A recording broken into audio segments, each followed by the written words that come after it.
Halo semuanya, kali ini kita akan ngebahas piutang dan utang di dalam Odoo Accounting. Tapi sebelumnya, kita harus tahu dulu nih, apa sih piutang dan utang? Piutang adalah jumlah uang yang menjadi hak perusahaan dari pihak lain yang diakibatkan penjualan jasa atau barang secara kredit. Jadi, piutang ini timbul karena perusahaan melakukan penjualan kepada pihak lain berupa jasa atau barang secara kredit. Dokumen yang timbul dari piutang yaitu biasanya perusahaan akan mengeluarkan dokumen berupa faktur penjualan. Kemudian, selanjutnya utang. Utang adalah kewajiban perusahaan kepada pihak lain, biasanya berupa utang yang harus dibayar dalam periode tertentu.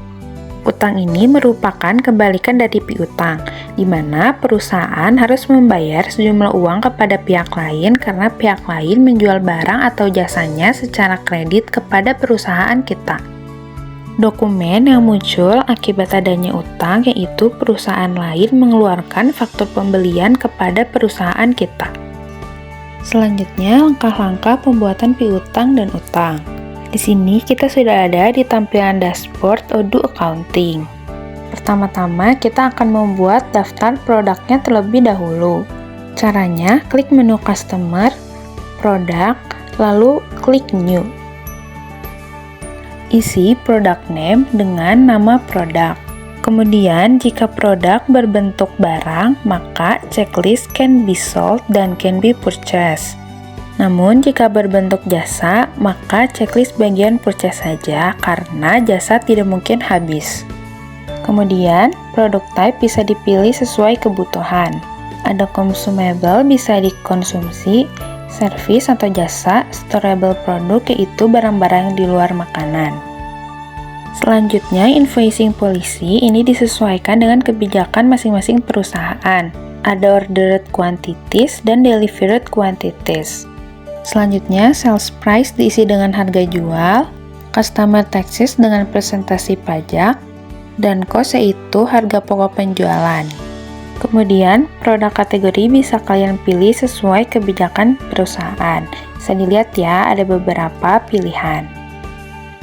Kemudian, untuk internal reference, barcode, produk template tag, ini sifatnya opsional, bisa diisi dan bisa tidak.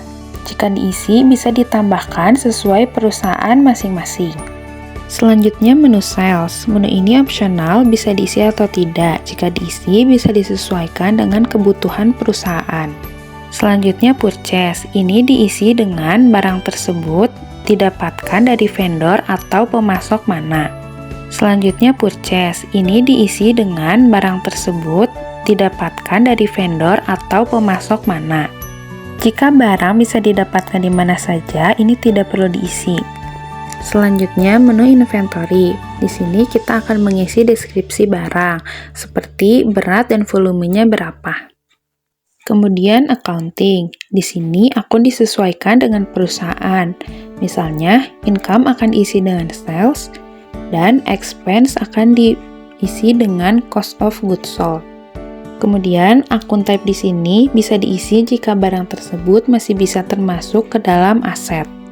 Kemudian, jika sudah selesai, maka klik Save. Langkah selanjutnya membuat daftar pelanggan terlebih dahulu. Caranya, klik menu Customers, lalu pilih Customers, dan klik New. Nah, di sini kita bisa memilih customer tersebut individual atau sebuah company. Jika perseorangan, maka individual, namun jika dalam skala besar atau sebuah perusahaan, maka company. Selanjutnya, mengisi nama pelanggan dan alamat perusahaan atau pelanggan tersebut dengan lengkap. Selanjutnya, tax ID diisi dengan nomor NPWP, PON dengan nomor telepon, email, dan website. Nah, teks ini bisa disesuaikan jika ada perlakuan khusus terhadap pelanggan. Jadi ini bisa diisi dengan kode tertentu.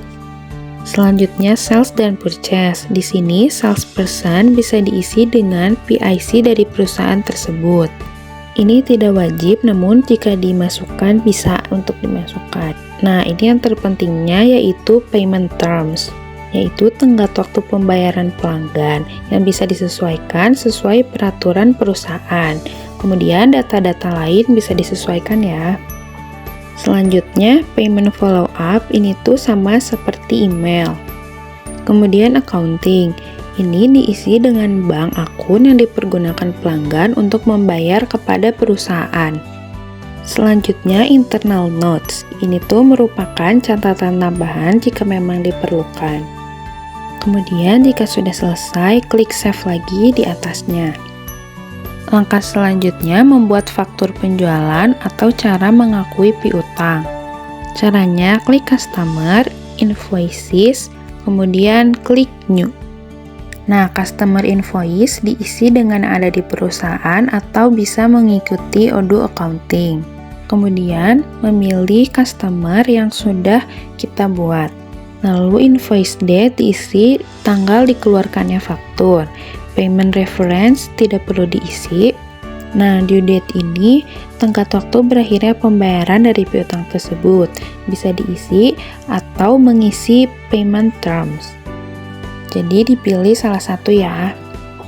Kemudian produk diisi dengan produk yang sudah kita input tadi. Kemudian label bisa diisi atau tidak. Account nantinya akan keluar akun yang sudah terkonfigurasi sebelumnya. Kemudian quantity yaitu jumlah barang yang dijual. Price atau harga akan keluar otomatis sesuai dengan yang diinput.